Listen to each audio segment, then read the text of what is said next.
Assalamualaikum warahmatullahi wabarakatuh.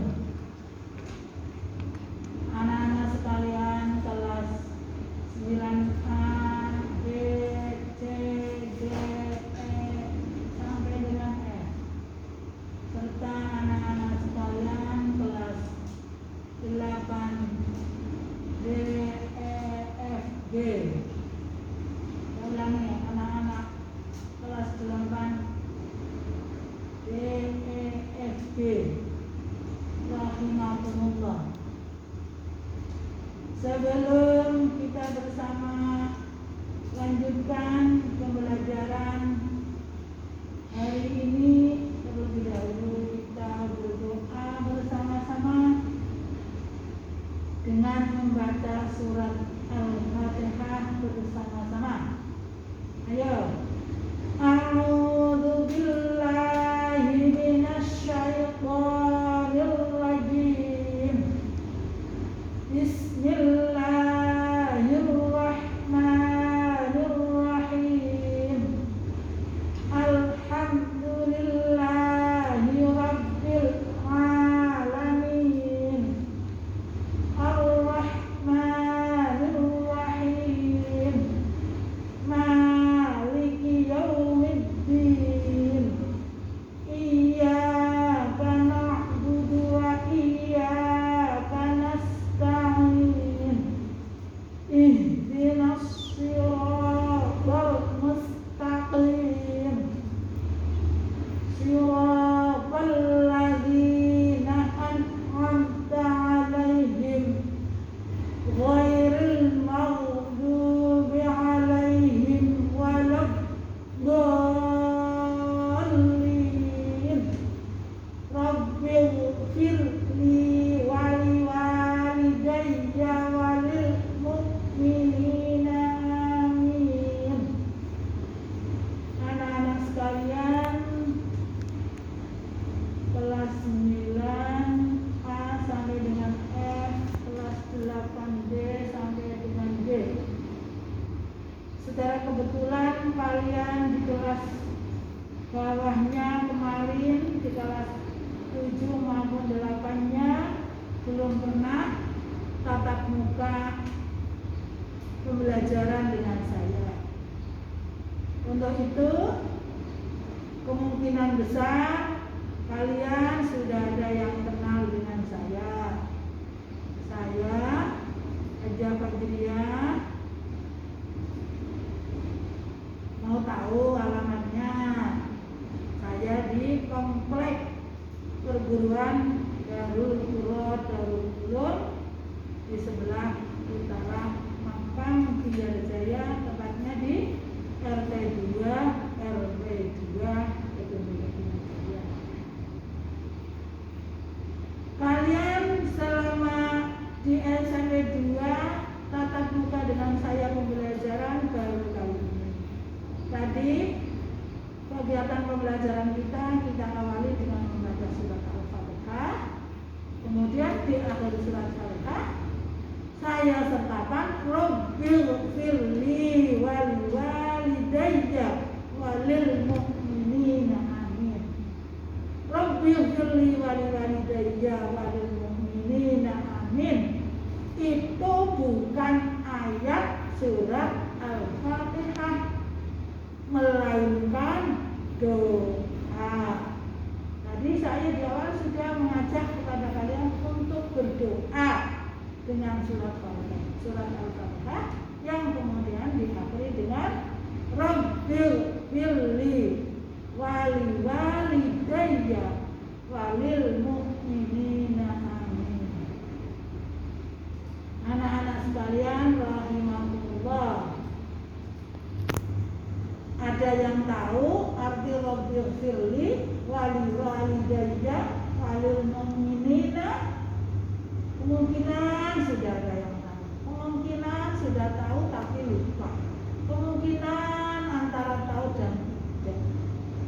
Saya terjemahkan biar kalian mantap apa dari Rabbighfirli wa liwalidayya wa lil mu'minina amin. Rabbi, ya Tuhanku Allah,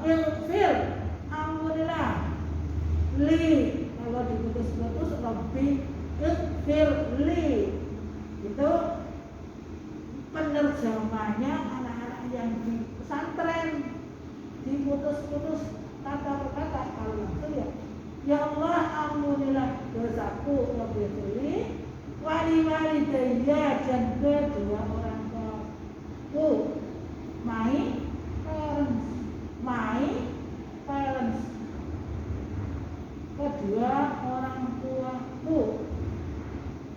Waliwalidayya walil mu'minina dan seluruh all muslim in the world, untuk seluruh muslim di seluruh penduduk dunia. Nah, artinya bagus banget. Kalau setelah Fatihah ada Rabbil waliwalidayya walil mu'minina, itu artinya kita berbagi kebaikan terhadap kaum muslimin seluruh jagat. Kita pagi-pagi sudah berbagi doa.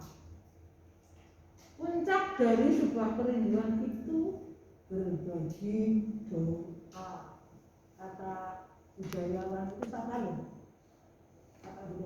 itu? Jadi ketika kita ada kerinduan dengan siapapun, jangan hanya pakai WA, pakai WhatsApp, pakai apalah, tapi saling mendoakan di antara kita. Lagi ada doa itu yang kunut nazilah.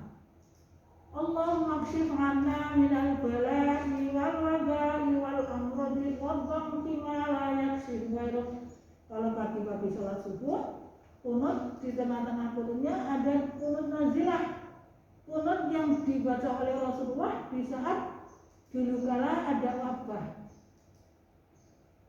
Jauhkanlah aku dari minal bala'i, dari bahasa orang Jawa saya melihat bilai itu ya musibah. Jauhkanlah dari musibah wal waba'i dan wabah. Ini sekarang sedang ada wabah Corona 19 dengan varian-varian. Ya Allah, corona saja kok ada variannya ya.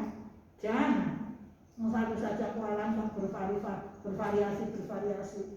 Untuk itu kita kalau sholat subuh ada kurnya, ada kemudian silahnya. Jangan-jangan subuhnya telat antara sembahyang dan tidak. Jangan sampai loh ya anak-anak sekalian ya, dalam keadaan apapun tetap kita harus sholat subuh. Karena di dalam sholat subuh itu keberkahan. Siapa yang mau sholat subuh dengan berjamaah, pahalanya kayak sholat semalam subuh. Rabbil walidayya bukan ayat Al-Quran, bukan ayatnya surat Al-Quran, melainkan doa. Anak-anak sekalian, sehat semua, patuhi protokol kesehatan, bukan untuk hari ini saja, untuk selama-lamanya, karena itu barang baik. Kita yang ikut pelajaran saya tentunya anak-anak yang beragama Islam, kita diajari tentang at-thaharatu sejak kecil.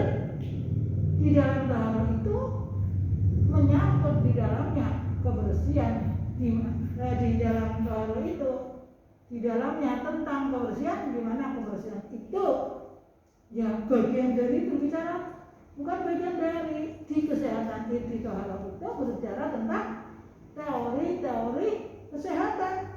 Dari asalnya dari kebersihan itu, mula-mula dari kebersihan dan suci. Orang yang memenuhi kriteria bersih dan suci menurut taharah hukum fikih, insya Allah itu protokol kesehatan. Kalau mau makan, cuci tangan, berdoa, kemudian ada, kamu tahu bahasa cewek, tahu enggak? Cewek. Kalau Bu Guru kamu mendengarkan saya menggunakan kata cewek lucu, sekarang carikan bahasa Inggrisnya cewek. Apa cleaner ya? Tolong anak-anak carikan kamusnya atau tanyakan ke guru bahasa Inggris. Men mandang orang lucu, men ketemu kamu mendengarkan kok saru, guru tidak saru. Saya berbeda cewek karena dalam hukum fikih cewek itu apa anak-anak? Habis berak, habis kencing, anak laki-laki yang biasa odor, orang cewek loh, terus sembahyang rasam loh. Itu dibahas oleh tawarruf. Kalau membahas itu otomatis membahas kebersihan, otomatis membahas kesehatan. Rasulullah mengajak asyiwaku, sikat gigi. Zaman dulu zaman Rasulullah pakai kayu siwak. Semua benda-benda yang ada di dunia ini semuanya bermanfaat guna. Siwak bisa jadi kalau diteliti seperti benda-benda yang lain punya bermanfaat guna, termasuk di dalam kesehatan, air zam-zam dan lain sebagainya. Di masa pandemi COVID-19 ini, dan bisa dipakai insya Allah ke sana menjauh sampai jauh ke tahun-tahun depan. Kita jaga protokol dengan baik, jangan membuang sampah sembarangan, jangan meludah sembarangan, jangan wahing sembarangan. Wahing dalam agama Islam itu tidak hanya ditutup mulutnya kok. Di saat wahing kita berbagi doa luar biasa. Mbak, ajaran Islam tidak sekedar ditutupi pakai masker, melainkan lebih dari menutupi dengan masker, melainkan saling berbagi doa. Undang kalau lain apa yang diucapkan. Yang rahim alhamdulillahirobbilalamin, yang di sebelahnya menjawab yarhamu Allah. Kalau yang laki-laki, kalau perempuan yarhamu illah. Yang didoakan menjawab lagi yarhamukallah, yarhamullah wa yuslihu. Jadi tidak usah patuh tentang protokol kesehatan ya anak-anak ya. Tidak usah patuh, kita gunakan yang baik. Ya kalau dulu saya pakai masker, saya sesak nafas, ya pakai yang sedikit agak longgar. Tapi jangan kemudian ribet kita belum boleh. Kita orang yang beragama Islam, kita iman kepada qada, iman kepada yang tidak kelihatan mata, dan iman tentang akan adanya sesuatu yang tidak kelihatan mata. Contohnya virus. Oke, opening before kita melakukan pembelajaran. Selamat datang, selamat bergabung dengan guru pelajaran pendidikan budi agama Islam dan pendidikan. Anak-anak sekalian, sekarang bulan apa? Anak-anak sekalian, sekarang bulan apa? Ada yang jawab kalian? Bulan Juli, Bu. Itu ada yang jawab di antara kalian. Bulan Juli, Bu. Maksud saya bukan itu. Sekarang adalah bulan Dzulhijjah. Bulan Dzulhijjah. Tepatnya tanggal 4 atau 5 ya? Ya, tepatnya tanggal berapa? 4. Masuk kita hari tanggal sudah lebih 4 atau 5. Ya sekitar itu. Kemudian Allah menjadikan 12 bulan, di antaranya ada yang mulia. Antara lain kemuliaan itu karena banyak peristiwa-peristiwa yang luar biasa untuk ukuran manusia. Di bulan haji ini namanya Dzulhijjah. Saya tayangkan gambar lengkap ini.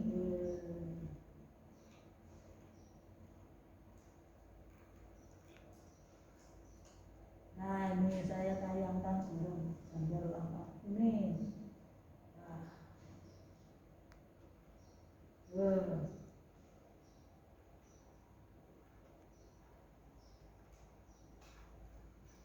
Kan?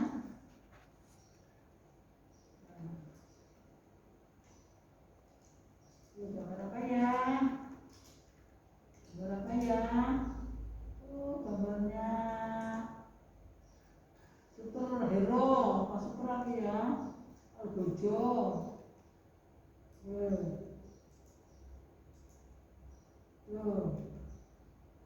Berapa ya?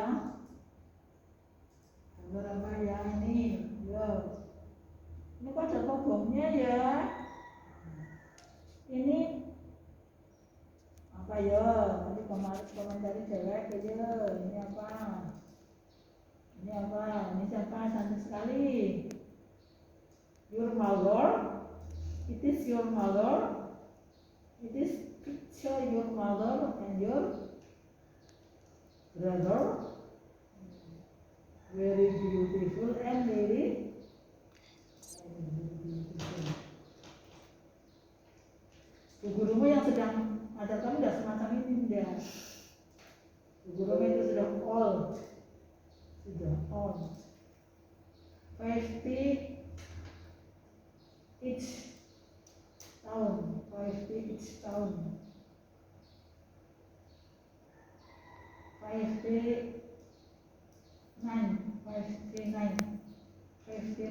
tahun. Raja Fajriah 50 each tahun. Ini, ini.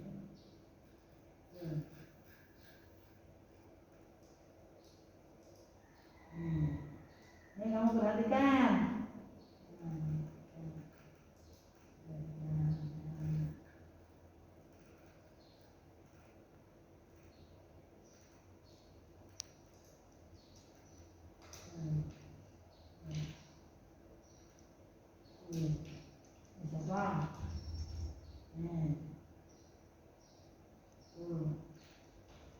Ini bapakmu, ini bapakmu.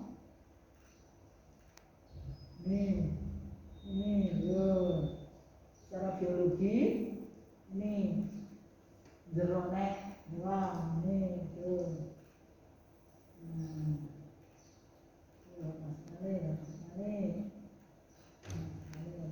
ya. Berapa tuh?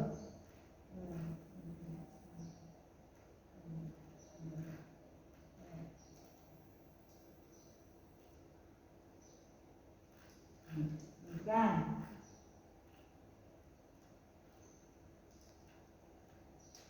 Kita lanjutkan. Bulan Dzulhijjah, bulan haji, bulan di mana umat Islam secara keseluruhan melaksanakan bukan secara keseluruhan, orang-orang yang telah memiliki ketentuan syarat dan rukun haji pada puncaknya pada tanggal 9 Dzulhijjah, itulah mereka melaksanakan ibadah haji. Namun di sini Bu Guru lebih menitik beratkan bukan kepada hajinya, kepada kurbannya. Anak-anak sekalian, di minggu awal ini, di mana nanti di lingkungan kalian akan, insya Allah sekalipun PPKM darurat, insya Allah kegiatan kurban insya Allah tetap berjalan. Maka kemudian dari gambar-gambar yang tadi Bu Guru tayangkan, proses penyembelihan kurban, menyembelih itu apa anak-anak menyembelih? Menyembelih adalah ya gue lah bilang kan hewannya mati, bukan sekedar itu anak-anak, bukan main sekedar hewannya mati. Kalau main sekedar hewannya mati ya ditembak, kemudian dipukul, ditabrak truk, atau alhamdulillah kamu beri makanan yang tidak sehat. Tapi bukan itu menyembelih itu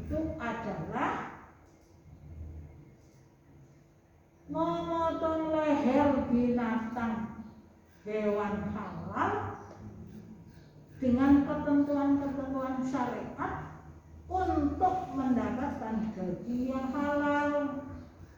Kalau tidak untuk mendapatkan daging yang halal, kenapa nyembelih? Hewan-hewan sehat-sehat disembelih. Masalahnya bukan itu, karena hewan dipelihara itu ujung-ujungnya mau diambil dagingnya, tidak untuk dijual, tapi pembeli juga mau diambil dagingnya. Maka menyembelih adalah memotong leher, harus di leher binatang, memotong leher binatang dengan ketentuan-ketentuan yang berlaku secara hukum.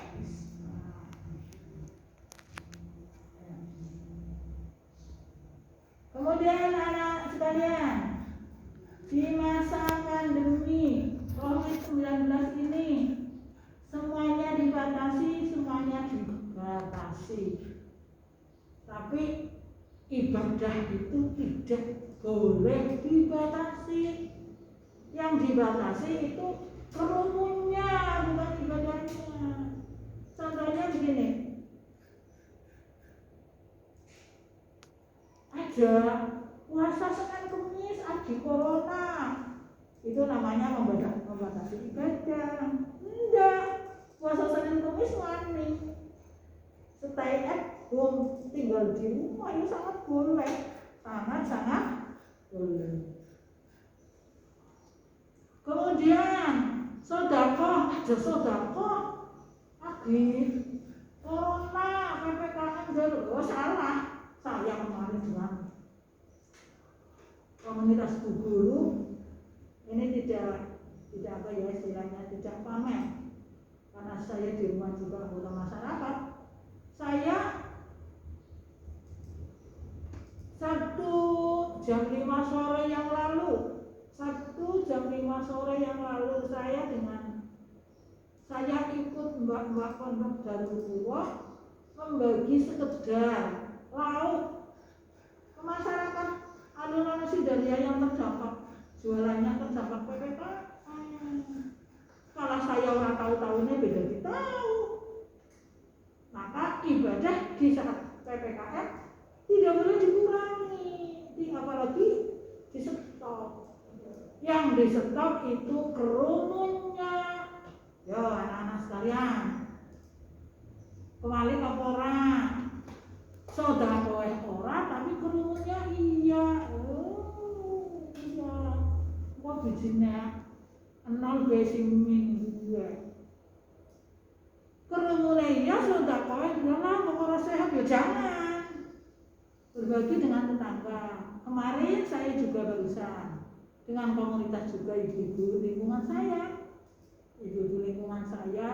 Pada berbagi, ini saya tidak pamer Bapak Ibu sekalian, saya tidak pamer berkaitan dengan itu, tapi saya sembah menerjemahkan ibadah di PPKM ini.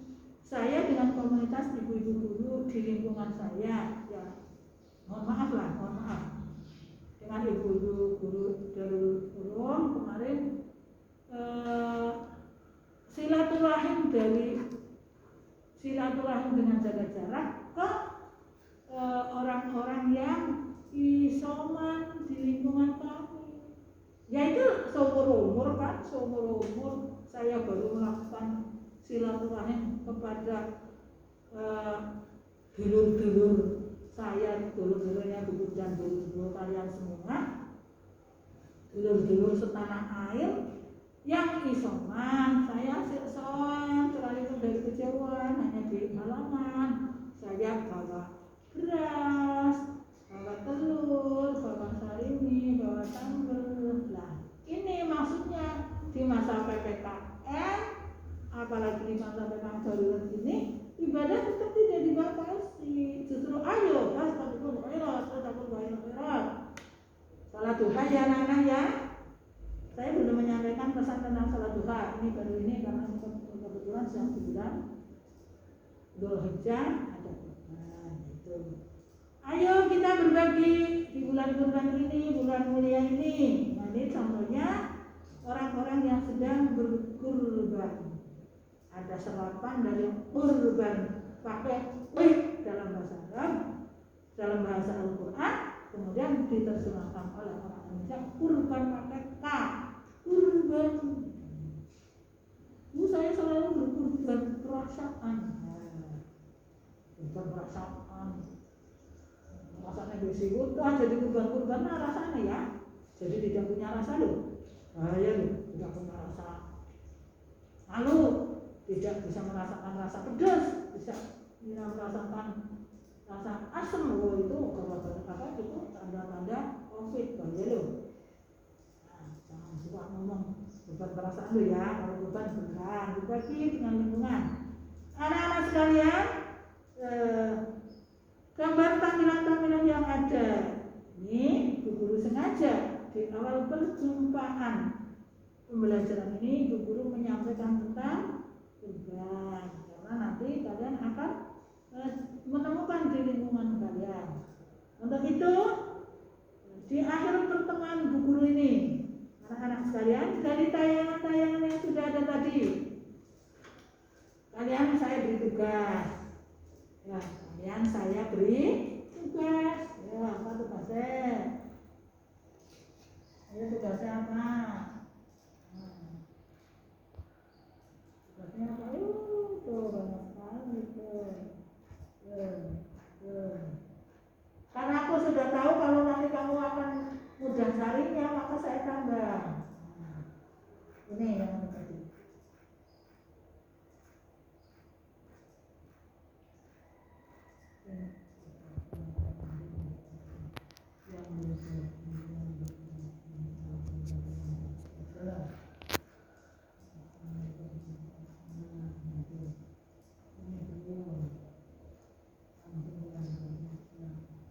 Jadi ada yang benar-benar duduk, berarti mana ya? Ini sudah berjalan. Oh ini juga. Tadi ada yang sudah berjalan mana ya? Yang sudah berjalan. Tadi ada ya? Ada ibu-ibu. Ya, yang sudah berjalan. Oh tadi ada. Ini sudah nempeli, biasanya nempeli. Nah ini mana ini deh.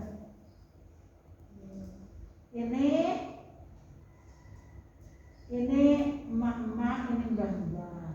Senang sekali. Nah, ya deskripsikan ini. Ini deskripsikan ini. Ini orang yang sedang wah. Tapi ini sudah langsung di tangannya. Nah, itu dengan yang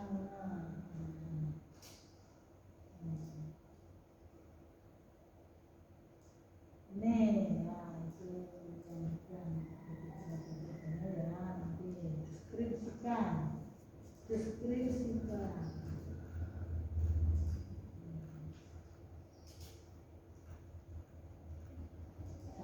Gelap ini. Nah ini deskripsikan. Ini gambar apa? Ya. Gambar apa? Kemudian tuliskan.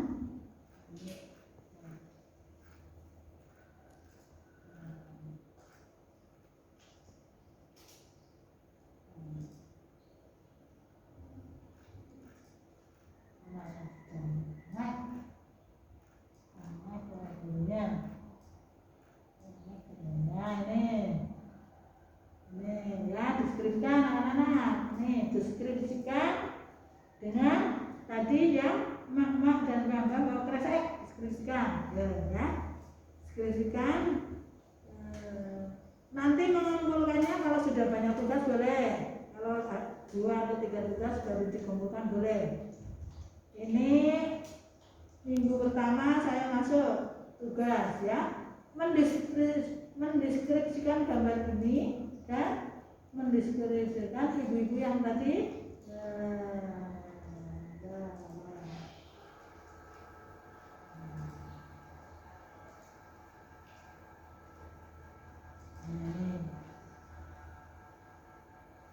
Oke anak-anak sekalian, kemudian yang satunya setelah diskusi ini, kemudian tuliskan surat Al-Kautsar. Ya, anak-anak pintar. Kelas 9 D, E, F, G. Itu anak-anak pintar loh. Tuliskan surat Al-Kautsar tentang kurban beserta artinya, kemudian silang-silang itu dari foto dan deskripsinya. Dimana di saat pandemi ini pembelajaran kurban sangat bermakna, sangat bermakna dalam kehidupan. Untuk itu mulanya saya tampilkan bukan hajinya tetapi kurbannya. Nah, itu sangat menyentuh kehidupan, apalagi di masa sekarang. Oke, kalau ada pertanyaan bisa ditulis nanti pertemuan yang akan datang. Kalau grup-grup kita sudah lancar, saya sudah masuk grup kalian semua, kalian sudah bisa punya nomor WA saya, atau langsung di saat saya mengajar di lain kali saya menggunakan Zoom atau menggunakan apa, nanti bisa langsung interaksi, interaktif. Ini pertemuan pada hari ini kita sudahi dengan tugas-tugas yang saya sampaikan. Karena di saat pandemi maka Bu Guru lebih menekankan kepada kamu mendownload gambar dan deskripsikan. Kalau tahun yang dulu saya menyuruh siswa langsung ke lokasi penyembelihan dan demikian. Tapi kalau sekarang sudah menghindari kerumun, maka anak-anak saya suruh mendownload gambar kemudian dideskripsikan. Ini saja anak-anak sekalian perjumpaan kita di hari ini. Kita akhiri perjumpaan kita dengan bersama-sama. Tetap semangat. Di pertemuan yang akan datang kemungkinan saya masih menyampaikan pesan-pesan juga, pesan-pesan pembiasaan. Ini waktunya sudah habis, maka kita sudahi perjumpaan kita pagi ini. Sampai jumpa di see you tomorrow. Akhirnya, pamit undur diri dan mohon maaf.